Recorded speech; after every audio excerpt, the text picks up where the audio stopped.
सुहृदगणे, BJP NDA की केंद्र सरकार गरीब का जीवन बेहतर बनाने में जुटी है।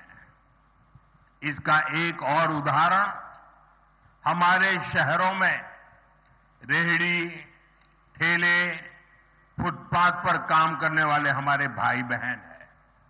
हमने इन्हें आर्थिक मदद देने के लिए पीएम स्वनिधि योजना बनाई। केरला सहित देश के लाखों ऐसे साथियों को पहली बार बैंकों से मदद मिलनी शुरू हुई। अब एनडीए की केंद्र सरकार ने एक और बड़ा कदम उठाया है।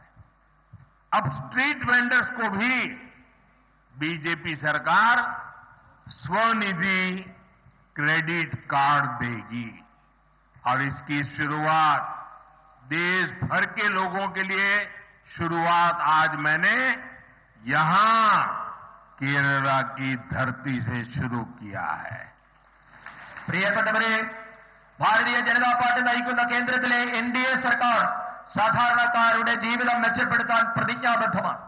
ഇതിന് ഏറ്റവും ഒടുവിലത്തെ ഉദാഹരണമാണ് നമ്മുടെ തെരുവ് കച്ചവടക്കാർ, തട്ടുകടക്കാർ, വഴിയോര കച്ചവടക്കാർ എന്നിവർക്കായി കേന്ദ്ര സർക്കാർ നടപ്പാക്കുന്ന വിവിധ പദ്ധതികൾ. ഈ വിഭാഗത്തിൽപ്പെട്ട ദുർബലരായ മനുഷ്യരെ സാമ്പത്തികമായി സഹായിക്കാൻ വേണ്ടി നാം പ്രധാനമന്ത്രി സ്വനിധി പദ്ധതി നടപ്പാക്കിയിട്ടുണ്ട്. കേരളം ഉൾപ്പെടെയുള്ള നാടുകളിലെ ലക്ഷക്കണക്കിന് പാവപ്പെട്ട മനുഷ്യർക്കാണ് ഈ പദ്ധതി മൂലം പ്രയോജനം കിട്ടുന്നത്. ലക്ഷക്കണക്കിന് സാധാരണക്കാർക്ക് പിഎം സ്വനിധി പദ്ധതി വന്നതുമൂലം ബാങ്കുകളിൽ നിന്ന് ആദ്യമായി സഹായം കിട്ടാൻ തുടങ്ങിയിരിക്കുന്നു. ഇപ്പോൾ ഈ പാവങ്ങളെ സഹായിക്കുന്നതിന് വേണ്ടി കേന്ദ്ര സർക്കാർ മറ്റൊരു സുപ്രധാന ചുവട് കൂടി ഇന്ന് വെച്ചിരിക്കുകയാണ്. തെരുവ് കച്ചവടക്കാർക്കും ക്രെഡിറ്റ് കാർഡ് കിട്ടുന്ന പദ്ധതി, ഇവിടെ രാജ്യത്തെ മുഴുവൻ തെരുവ് കച്ചവടക്കാർക്കും പ്രയോജനം കിട്ടുന്ന ഈ പദ്ധതിയുടെ രാജ്യവ്യാപകമായ ഉദ്ഘാടനം അല്പസമയം മുമ്പ് കേരളത്തിന്റെ ഈ പത്മനാഭന്റെ മണ്ണിൽ വെച്ചാണ് ഞാൻ നിർവഹിച്ചത്.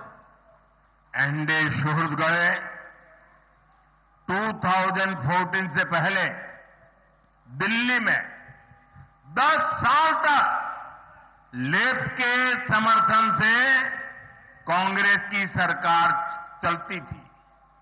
उस दौरान केरला के किसानों या यहां के फिशरमैन के लिए ना लेफ्ट ने कुछ किया और न ही कांग्रेस ने कुछ किया। दिल्ली में सरकार में बैठे थे तब भी नहीं किया।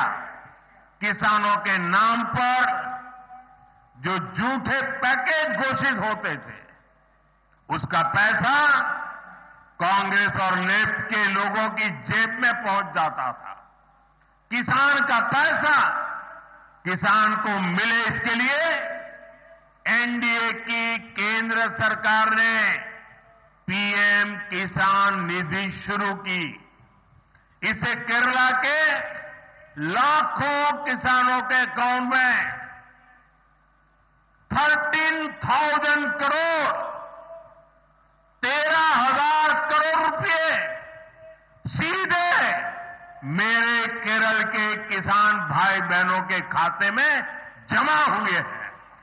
एलडीएफ और यूडीएफ के लोग चाहकर भी इस पैसों को लूट नहीं सकते।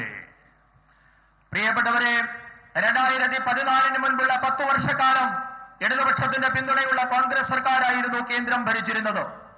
ഈ കാലയളവിൽ കേരളത്തിലെ സാധാരണക്കാരായ കർഷകർക്കോ മത്സ്യത്തൊഴിലാളികൾക്കോ പ്രയോജനം കിട്ടുന്ന ഒരു കാര്യവും ഇടതുപക്ഷത്തിനോ സിപിഐഎമ്മിനോ കോൺഗ്രസിനോ അക്കാലത്ത് ചെയ്യാൻ സാധിച്ചിട്ടില്ല. സർക്കാരിൽ ഇരുന്നപ്പോഴും ചെയ്തിട്ടില്ല, പിന്തുണ കൊടുക്കുന്ന കാലഘട്ടത്തിലും ചെയ്തിട്ടില്ല. കർഷകരുടെ പേരിൽ വ്യാജ വാഗ്ദാനങ്ങളും പാക്കേജുകളും മാത്രമായിരുന്നു അക്കാലത്ത് പ്രഖ്യാപിക്കപ്പെട്ടത്. കർഷകരുടെ പേരിൽ പ്രഖ്യാപിക്കപ്പെട്ട പദ്ധതികളുടെ മുഴുവൻ പണവും ഇടതു വലതു നേതാക്കളുടെ പോക്കറ്റിലേക്കാണ് അക്കാലത്ത് പോയിക്കൊണ്ടിരിക്കുന്നത്. എന്നാൽ കർഷകരുടെ പണം അവർക്ക് തന്നെ കിട്ടണമെന്ന ഭാരതീയ ജനതാ പാർട്ടിയുടെ നിശ്ചയദാർഢ്യത്തെ തുടർന്ന് എൻഡിഎ സർക്കാർ രാജ്യത്തെ കർഷകർക്കായി കിസാൻ സമ്മാൻ നിധിയാണ് ഇന്ന് നടപ്പാക്കിയിട്ടുള്ളത്. ഈ പദ്ധതി മൂലം കേരളത്തിലെ ലക്ഷക്കണക്കിന് വരുന്ന കർഷകരുടെ അക്കൗണ്ടുകളിലേക്ക് 13,000 കോടി രൂപയാണ് ഭാരതീയ ജനതാ പാർട്ടിയുടെ സർക്കാർ നേരിട്ട് അക്കൗണ്ടുകളിലേക്ക് എത്തിച്ചത്. ഈ പണം ഇന്ന് ഇടത് വലത് നേതാക്കൾ വിചാരിച്ചാൽ പോലും മോഷ്ടിക്കാൻ പറ്റത്തില്ല. ആ പറ്റാത്ത തരത്തിലേക്ക് കർഷകർക്ക് നേരിട്ട് പണം എത്തിച്ചിട്ടുണ്ട്. सुहृदगण, फिशरमैन का हित भी एनडीए की प्राथमिकता है। पीएम मत्स्य संपदा स्कीम के तहत केरला को 1400 करोड़ रुपए की मदद मिली है। ये बीजेपी की केंद्र सरकार ही है जिसने फिशरीज के लिए अलग मंत्रालय बनाया है। पहली बार फिशरमैन के लिए भी किसान क्रेडिट कार्ड का बेनिफिट दिया है। हमने फिशरमैन के लिए 5 लाख तक के इंश्योरेंस की सुरक्षा भी दी है। डीप सी फिशिंग के लिए नावों के आधुनिकीकरण के लिए मदद दी है. സുഹൃത്തുക്കളെ, മത്സ്യത്തൊഴിലാളികളുടെ ക്ഷേമമെന്നുള്ളത് എൻഡിഎയുടെ പ്രഥമ പരിഗണനയാണ്. പ്രധാനമന്ത്രി മത്സ്യസമ്പദാ യോജന വഴി കേരളത്തിന് 14,000 കോടി രൂപയാണ് കേന്ദ്ര സർക്കാർ നൽകിയത്. മത്സ്യബന്ധനത്തിന്റെ കാര്യങ്ങൾ നോക്കുന്നതിന് വേണ്ടി ഒരു പ്രത്യേക മന്ത്രാലയം രൂപീകരിച്ചതും ഭാരതീയ ജനതാ പാർട്ടി നയിക്കുന്ന കേന്ദ്ര സർക്കാരാണ്. രാജ്യത്താദ്യമായി കിസാൻ ക്രെഡിറ്റ് കാർഡിന്റെ പ്രയോജനം മത്സ്യത്തൊഴിലാളികൾക്ക് നൽകിയതും ഭാരതീയ ജനതാ പാർട്ടിയുടെ സർക്കാരാണ്. മത്സ്യത്തൊഴിലാളികൾക്ക് 5 ലക്ഷം രൂപയുടെ ഇൻഷുറൻസ് ആണ് കേന്ദ്ര സർക്കാർ ഏർപ്പെടുത്തിയിട്ടുള്ളത്. ആഴക്കടൽ മത്സ്യബന്ധനത്തിന് പോകുന്ന വലിയ ബോട്ടുകളുടെ നവീകരണത്തിനും കേന്ദ്ര സർക്കാർ ഇന്ന് സഹായം നൽകുന്നുണ്ട്. एनडीए सुहृदगण, केरला को विकसित बनाने में हमारी युवा शक्ति की बहुत बड़ी भूमिका है, लेकिन कांग्रेस ने यहां की युवा शक्ति के साथ हमेशा धोखा किया. एनडीए के पास केरला के यूथ के लिए रोजगार के अवसर बनाने का रोडमैप है.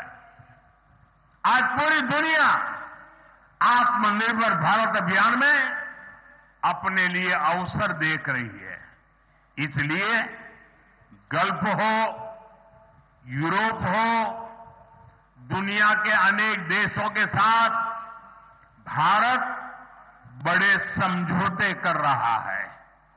इन समझौतों का बहुत अधिक लाभ केरल को मिल सकता है, लेकिन इसके लिए यहां बीजेपी की डबल इंजन सरकार होना बहुत जरूरी है. പ്രിയപ്പെട്ടവരെ, കേരളത്തിന്റെ വികസനത്തിൽ യുവാക്കളുടെ പങ്ക് വളരെ വലുതാണ്. എന്നാൽ കേരളത്തെ മാറി മാറി ഭരിച്ച 2 മുന്നണികളും കേരളത്തിലെ യുവാക്കളോട് വഞ്ചനയാണ് കാണിച്ചിട്ടുള്ളത്. കേരളത്തിലെ യുവാക്കൾക്ക് തൊഴിലവസരം സൃഷ്ടിക്കാനുള്ള കർമ്മ പദ്ധതി എൻഡിഎയുടെ പക്കലുണ്ട്. ഭാരതം നടപ്പാക്കിയ ആത്മനിർഭർ പദ്ധതിയിൽ അവസരം കിട്ടുമോ എന്ന് ഇന്ന് ലോകം മുഴുവൻ ഉറ്റുനോക്കുകയാണ്. ലോകത്തിലെ വിവിധ രാജ്യങ്ങളുമായി, അത് മധ്യേഷ്യയിലെ ഗൾഫ് രാജ്യങ്ങളാകട്ടെ, യൂറോപ്പ് ആകട്ടെ, അവരുമായൊക്കെ നയതന്ത്ര ബന്ധങ്ങളിലൂടെ ഭാരതം ഇന്ന് വലിയ വലിയ കരാറുകളിൽ ഒപ്പിടുകയാണ്. ഈ കരാറുകളുടെ ഒക്കെ ഗുണം കേരളത്തിനും കിട്ടേണ്ടതാണ്. പക്ഷേ അത് സാധ്യമാകണമെങ്കിൽ കേരളത്തിലും ഒരു ഇരട്ട എഞ്ചിൻ സർക്കാർ ഉണ്ടാകേണ്ടത് വളരെ വളരെ അത്യാവശ്യമാണ്. सुहृदगण, आधुनिक इंफ्रास्ट्रक्चर का निर्माण रोजगार का बहुत बड़ा माध्यम है. एलडीएफ हो या फिर कांग्रेस, ये इंफ्रास्ट्रक्चर नहीं बनाते. ये सिर्फ बड़े बड़े घोटाले करते हैं. लेकिन बीजेपी इंफ्रास्ट्रक्चर निर्माण से रोजगार निर्माण के विजन पर काम करती है. बीजेपी सरकार के प्रयासों के वजह से ही आज पूरे केरला में के रेल नेटवर्क का इलेक्ट्रिफिकेशन हो चुका है. आज यहां 3 वंदे भारत ट्रेनें चल रही है. थोड़ी देर पहले ही अनेक नई अमृत भारत एक्सप्रेस ट्रेनें भी शुरू की गई है. സുഹൃത്തുക്കളെ, ആധുനിക അടിസ്ഥാന സൗകര്യ വികസനം എന്നുള്ളത് തൊഴിൽ കിട്ടുന്നതിന് വലിയ ഘടകമാണ്. പക്ഷേ ഇടതാകട്ടെ വലുതാകട്ടെ, കേരളത്തിന്റെ അടിസ്ഥാന സൗകര്യ വികസനം നടപ്പാക്കുന്നതിൽ ഒരു ശ്രദ്ധയും കാണിച്ചിട്ടില്ല. പകരം വലിയ വലിയ അഴിമതികളാണ് അവർ ചെയ്തുകൊണ്ടിരുന്നത്. എന്നാൽ ഭാരതീയ ജനതാ പാർട്ടി ആകട്ടെ അടിസ്ഥാന സൗകര്യ നിർമ്മാണത്തിലൂടെ ലക്ഷക്കണക്കിന് തൊഴിലവസരങ്ങളാണ് സൃഷ്ടിക്കുന്നത്. ഭാരതീയ ജനതാ പാർട്ടി നയിക്കുന്ന കേന്ദ്ര സർക്കാരിന്റെ ഈ നയം കാരണം ഇന്ന് കേരളത്തിലെ എല്ലാ റെയിൽവേ ലൈനുകളും വൈദ്യുതീകരിക്കപ്പെട്ടിട്ടുണ്ട്. ഇന്ന് 3 വന്ദേ ഭാരത് ട്രെയിനുകൾ കേരളത്തിൽ കൂടി ഓടുന്നുണ്ട്. അല്പസമയം മുൻപ് നിരവധി അമൃത ഭാരത് ട്രെയിനുകളാണ് കേരളത്തിൽ കൂടി ഓടുന്നതിന് തുടക്കം കുറിച്ചിട്ടുള്ളത്. ലോകത്തെവിടെയായാലും ഏത് സമയത്തും 24 വാർത്തകളും ഓഗ്മെന്റഡ് റിയാലിറ്റി പാക്കേജുകളും എക്സ്പ്ലെയിനറുകളും വിശദമായി കാണാൻ ഞങ്ങളുടെ യൂട്യൂബ് ചാനൽ നിങ്ങൾക്ക് സബ്സ്ക്രൈബ് ചെയ്യാം.